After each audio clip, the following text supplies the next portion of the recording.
Alexander the Great, the man who conquered the world and almost more. A boy destined for greatness, 356 BC, 336 BC.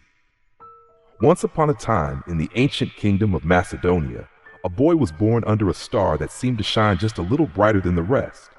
His name? Alexander III of Macedon, but history would remember him simply as Alexander the Great. Born in 356 BC, he was the son of King Philip II, a brilliant military strategist, and Queen Olympias, who was deeply spiritual and maybe a bit terrifying. She told young Alex that he was a descendant of Zeus himself. With a father who was a war genius and a mother who filled his head with divine ambitions, little Alexander was never going to be just another prince. By the time he was a teenager, Alexander was already proving himself to be a prodigy. His father hired Aristotle, yes, that Aristotle, as his tutor. And for years, the great philosopher taught him everything from philosophy to science, from medicine to literature. Alexander particularly loved Homer's Iliad and often carried a copy of it, dreaming of being a hero like Achilles. But childhood didn't last long. When Alexander was just 16, his father left for war and put him in charge of Macedonia. And guess what? The kid crushed a rebellion in his dad's absence. That's right. Before most of us finished high school, Alexander had already won his first military victory. The rise of a king, 336 BC, tragedy or destiny, depending on how you see it, struck in 336 BC when Philip II was assassinated. Suddenly, at just 20 years old, Alexander became king of Macedonia. Now, most young kings might take time to settle in, maybe build a palace or throw some royal parties. But not Alexander. He immediately started conquering everything in sight. First, he secured his rule by crushing any opposition in Greece. Athens and Thebes thought they could test him. Bad idea. Then, he set his eyes on the Persian Empire, the superpower of the ancient world. Conquering the Persian Empire, 334 BC to 330 BC. At 22 years old, Alexander led an army of 40,000 soldiers across the Hellespont into Asia. His first major battle? The Battle of Granicus, 334 BC, where he wiped out a Persian army despite being outnumbered. It was the first of many jaw-dropping victories. Then came the Battle of Issus, 333 BC, where he faced King Darius III of Persia. Darius brought over 100,000 troops, but Alexander's lightning-fast tactics made the Persian king flee for his life.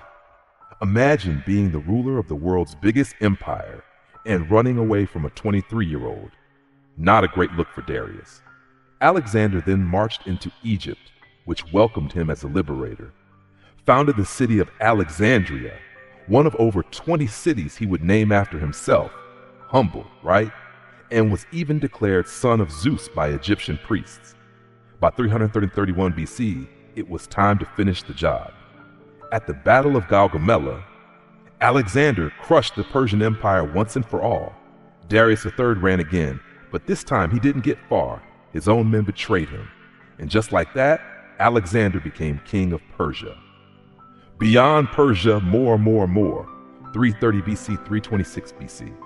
You'd think ruling Greece, Egypt, and Persia would be enough. But no, Alexander wanted more. He pushed eastward, defeating warlords and conquering new lands. He stormed into India in 326 BC, defeating King Porus at the Battle of the Hydaspes River. Porus fought with war elephants, which was terrifying, but Alexander's genius tactics won again. Instead of punishing Porus, Alexander made him an ally. He respected strength. But this was where things started to go sideways. His soldiers, who had followed him for nearly a decade, were exhausted.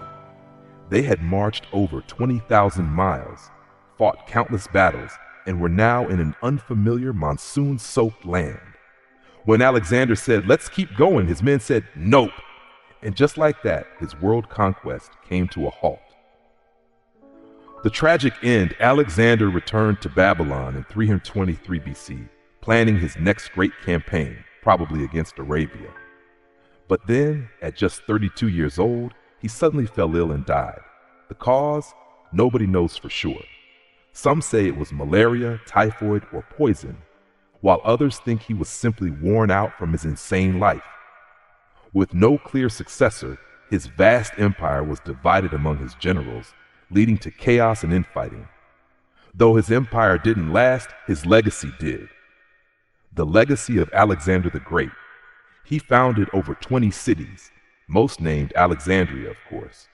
He spread Greek culture across 3 continents, kickstarting the Hellenistic age. He was undefeated in battle. Yes, undefeated. Even today, he's considered one of the greatest military minds of all time. From a teenage prince to the conqueror of the world, Alexander truly earned his title. So, if you ever feel like your to-do list is overwhelming, just remember, Alexander ruled an empire stretching from Greece to India before he turned 33.